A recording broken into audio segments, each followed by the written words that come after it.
welcome back to the show. We've got Larry again with us this week. We've got a pretty fun episode that we're ready to talk about today. Yay. Totally different than some of the things that we normally talk about. I think it's really, really a good one because I think a lot of us struggle with it. So this week we're talking about like some of our past and more specifically our parents and how they've impacted our mindsets and how they were like kind of an example of like what we didn't want to do, if that makes sense.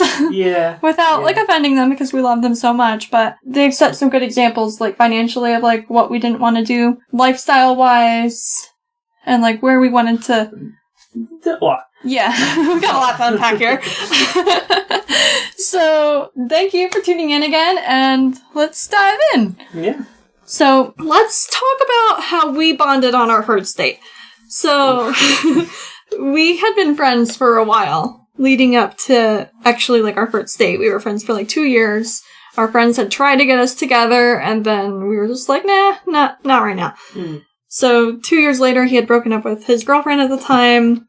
A couple months after that, we had our first date. And then we started bonding over really our past and like the way that we grew up. Both of our parents had been divorced, like the same year they got divorced. They had like similar like financial situations.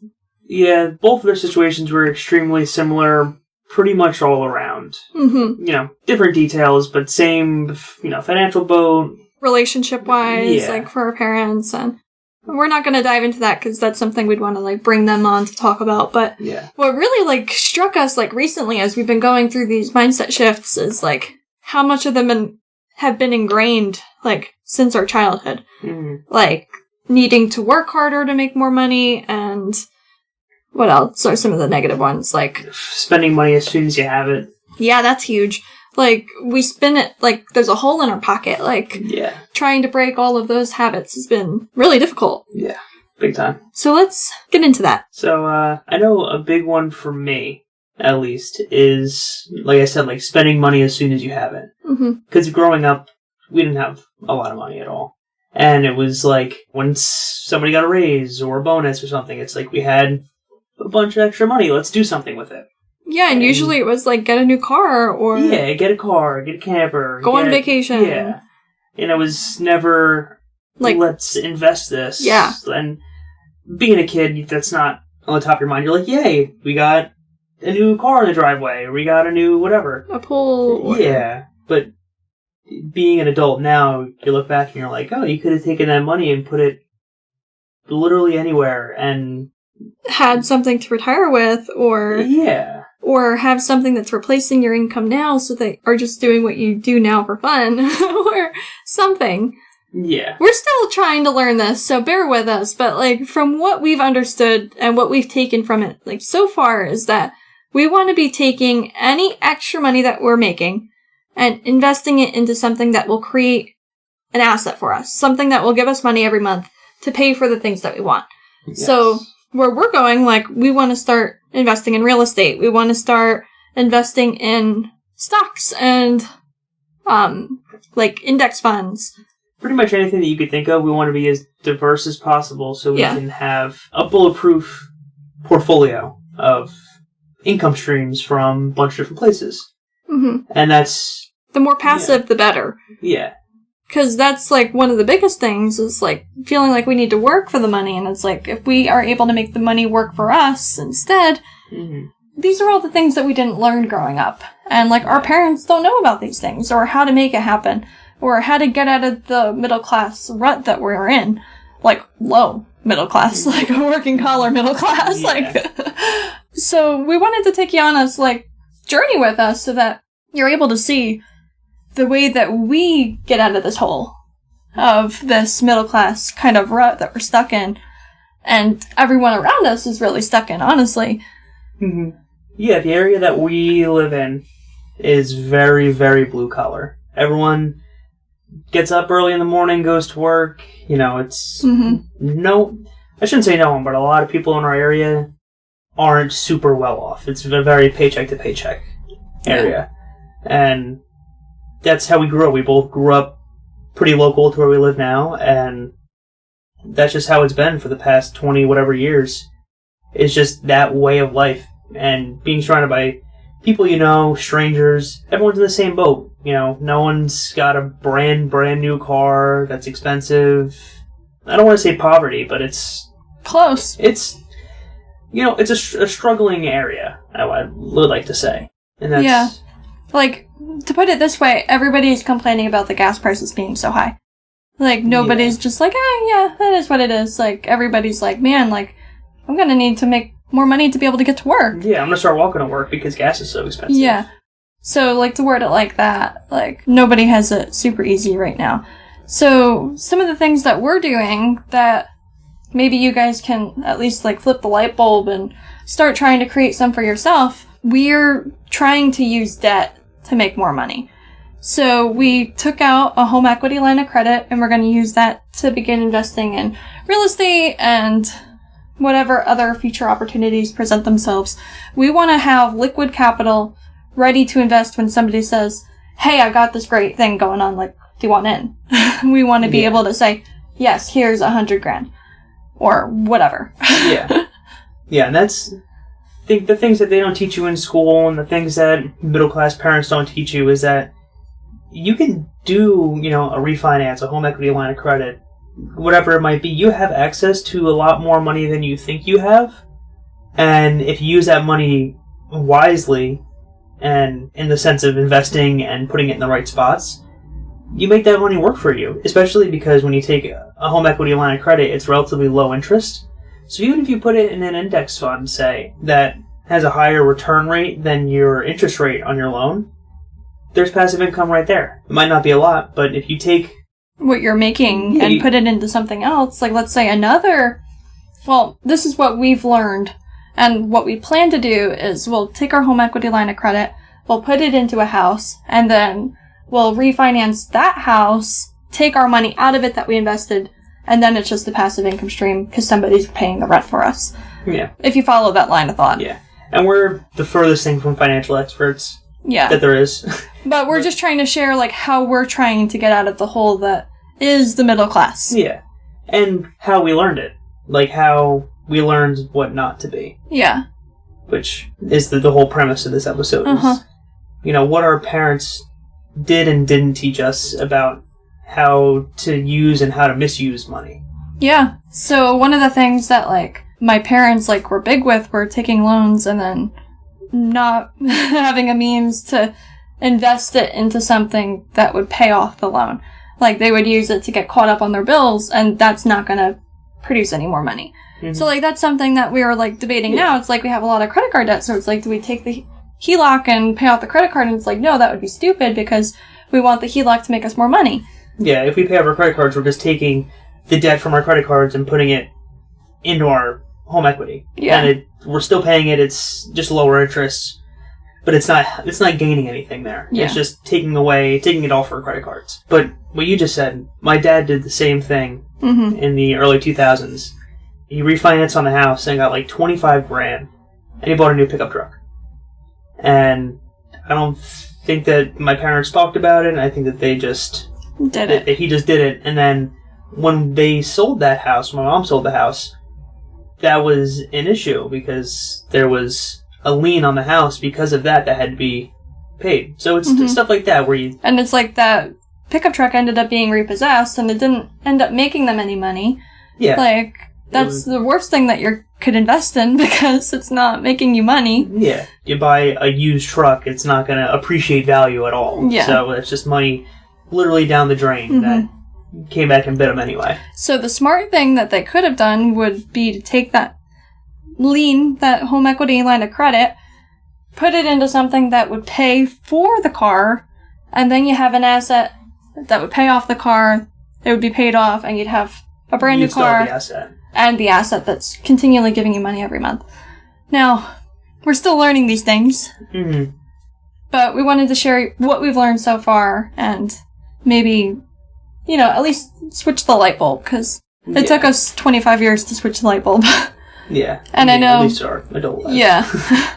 And I know that, like, our parents still haven't switched the light bulb yet. So yeah, our parents are in their mid-50s. Mid-50s, and they all, you know, they still work their 9-to-5s. No retirement, like accountants, like nothing. Yeah. So let's go back again to some other mindsets that they had instilled in us that we're working to overcome? So many. I know. What about marriage? Because both of our parents were divorced, and I know my dad has told me multiple times, it's like, oh, it's just a matter of time before you're divorced, or you better treat that man really nice, otherwise he's going to divorce you, or, man, like... No, I wouldn't put up with that if I were him. Exactly. Those are all, like, things that he said to me. And we've been married for 3 years, happily. We have marital bliss. Mm-hmm. And to hear these things coming from my dad, it's, like, the most, like, heart-shattering kind of feeling, because it's, like, I've never been so happy in my entire life, and you think that it's gonna just go down the drain because we're gonna be stupid and, like, cheat on each other or something, or get tired of the bullshit, which there is no bullshit, like... Literally none. And to kind of preface that, is that both of our parents didn't really have, solid foundation when they, were married. And, like you said, they're both divorced. And they were both kind of in love with the idea of marriage, but didn't have a solid marriage. Yeah, it was, and at least in my parents' marriage, there was a lot of hidden things from one another. Won't get into too much detail, but like secret bank accounts, and that's a big thing. Yeah, with financials, is keeping an open book when it comes to my money and her money. It's our money. And like, at the end of the day, like, we're working toward the same goals. We're pushing the same boulder up the same hill. Like, I'm not pushing one boulder up this hill. He's not trying to keep the other one from rolling down. Like, we're working toward the same common goal. And we personally just believe that we're in this fight together. Like, my debt's his debt's my debt. And together we're going to be wealthy. So that's just the way that we do things. That might not work for you. You might have a different belief, and that's fine. But that being transparent... Yeah, that could prove to be a huge strain on your relationship if you were not transparent with your financials. Mm-hmm. And, like we said before, I make the majority of the money right now. And that's all towards the bills and credit cards or whatever else. But my paycheck goes right into a joint account, and that money is divvied up. Mm-hmm. However, I get my allowance out of my own paycheck, which is funny. And, the rest of it goes towards the house, because it's not my house. It's our house. Yeah. It's not my bills. It's our bills. It's not my kids. It's our kids. Yeah, exactly. And when we're short, we'll pull a little money out of our businesses to pick up the slack. So it's a shared burden is, I think, the best way to sum it up. Yeah. And like I said, like, we're working toward the same common goals. So us each putting in, like, if he puts in 800 and I put in 200, like, it's coming from the same account. Like, it doesn't matter. Yeah, so it or exactly. If he puts 1,200 in and I put 2,000 in, like, again, it's coming from the same account. Like... Yeah, so it doesn't matter, who's contributing what, because we're both contributing to the same pool of cash. Yeah, and for the same goals and same bills. We're getting a little off topic again. Yeah. But... It's just so easy to, like, go on and on with this kind of stuff. But our parents really set a good example of what not to do for us in our relationship. And we're trying to have our own mindset that our relationship is strong, we're going to do really big things together, that their lack of success in their marriage does not mean anything for us, that our kids are going to have our example, that... we're trying to show them what happy marriages look like and how adults talk to each other, and that we can build businesses and that we can do things that bring us joy, and eventually we don't have to work so damn hard to make a life for ourselves. Yeah, and that's our goal, mainly, is to work hard now while the kids are little, so that, when they're old enough to be able to go on vacations and stuff like that, we won't have to worry about any of that. We can just go because we can. Yeah. That's the goal. Yeah. Big time. Are there any other mindsets that have been instilled in us from our parents that we're really trying to, like, change the course that you can think of? There's a lot, but something that I know that we've talked about a handful of times is college. Yes, that's huge. This is just our belief system. Like, you don't have to agree with it or align with it, but my parents in particular really pushed college on me and my siblings. And I personally, we personally don't believe that college is the right path for everybody. And we don't think that you should really even go unless you know what you're trying to do. Because it's a waste of time and money. That's just our belief. Yeah. I'm in the automotive field, and I've worked with so many college graduates that have degrees in history and economics and all this other stuff, and we all wind up turning wrenches in a garage. And you can arguably make more money than them, and they have $80,000 in student loan debt. Yeah, I did a vocational program, and I paid nothing for it. Even better, there's some guys that went to school for mechanics instead of going to vocational school like you did. Mm-hmm. The school, public school, paid for the vocational school program, and they ended up getting, probably $40,000 in student loans? Give or take, yeah. Especially if they lived on campus to go wherever they were going. Yeah, I work with a handful of guys that did, an out-of-state, tech program, and we're all in the same boat. We all, make roughly the same amount of money. They're still paying off student loans, and they're in their 30s. Mm-hmm. I have none, which, sure, it could have helped me along a little bit, but in my field, it didn't necessarily matter. Experience matters more than anything. Yeah. They want to say, wow, you've been at the same place for 5 years. Come work for me. You've done all of this? Great. Oh, you learned under him? That's phenomenal. Yeah. They want to see the actual work experience and how quickly you can do a job. And how good you are at doing the job and not just a piece of paper. Yeah, and at least for me, in my field, the documents saying that you can do your job mean a lot less than you actually being able to do your job and proving it. Because there are people that can take tests and they have all the certifications that say that they can do their job, and then when it gets down to getting their hands dirty, they can't. And total opposite, there's somebody who doesn't have a sheet of paper saying that they can do anything, and they're phenomenal. Yeah, they're ridiculously skilled and really smart. Growing up, my parents didn't necessarily push college on me, but they wanted me to obviously have a direction of where I was going. And my sister, she did a nursing program, and that's where she is now. She's getting her doctorate and everything. And I just had no desire to go to college. And I'm glad I didn't. I'm glad I didn't do that 2-year state program at our local community college just to say I did it. Because it would have proved nothing. I would have gotten nothing out of it. And a lot of people do it, unfortunately. They continue, it's 13th and 14th year of high school. Because... More than that, yeah. Yeah, I know, my mom, she's still going to school for, her second or third master's degree at this point. And she's a teacher. She wants to be a counselor of some sort, but, you don't need all of those degrees at the end of the day. But to get back to the point, I have a bachelor's degree in healthcare administration so I can be a florist. It's it's stupid, for me to have that degree because it's not what I want to do. And I don't want to force that on our kids if they don't have a clear direction and this is a step that they need to get there. For his sister, it makes total sense because she wants to be in the medical field. You obviously need to go to school for that, but if there's something that you can get the learned experience instead, that's going to be far more valuable. Yeah, and, we've seen it, people that we know that have gone to college and they get their whatever 4-year degree and, whatever it is, and they still get a regular job, and it's not worth the $100,000 in student loans that you accrue at 22 years old.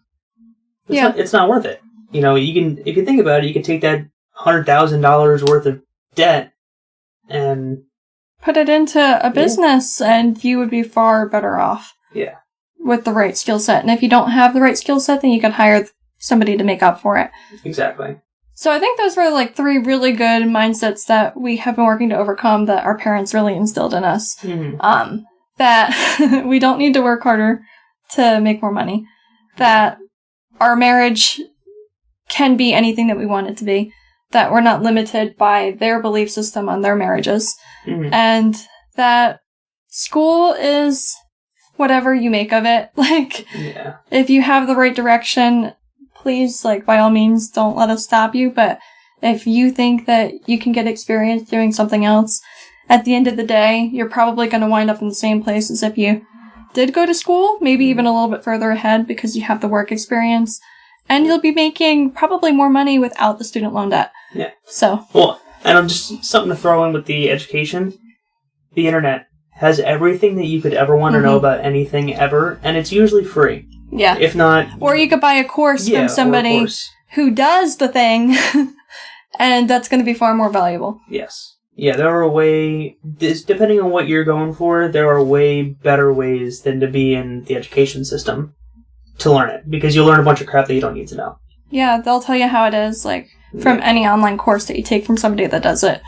Like, I know when I was starting my floral career, I took a whole lot of mentorships and, like, online courses directly from successful floral designers, and that's how we got so far so quickly, like, as opposed to going to, like, the Flower Institute or something else. Yeah, some sort of design school. Yeah. You learn more by doing. Yeah, so that was something else I did, is I freelance designed with other florists and actually just got my hands dirty, because the more that, you use your hands and actually do the work, the quicker you're going to learn it. And the better you get. Yeah, exactly. But I just wanted to throw that in there. Whatever you want to do, Google it first before you enroll in a degree program. Yeah, that's good. Good advice. Yeah, I think we'll leave off there. I think that we touched on a lot of really big mindset blocks and some things that we're doing to overcome them, and we could probably do this weekly with, mental blocks that have been given to us. I know, for real. We'll probably touch on it again. Yeah. Maybe in a couple months when we're a little bit further along in our growth process, but thank you guys for tuning into the show. If you guys took something away from this mumble jumbo of a conversation that was kind of all over the place, please share it with us on Instagram. It's at lyss.morton, lyss.morton, and at Mortmoto Show, MortMotoshow, on Instagram. All right. Yep. Thanks again. We'll see you next week. Yep. See you guys.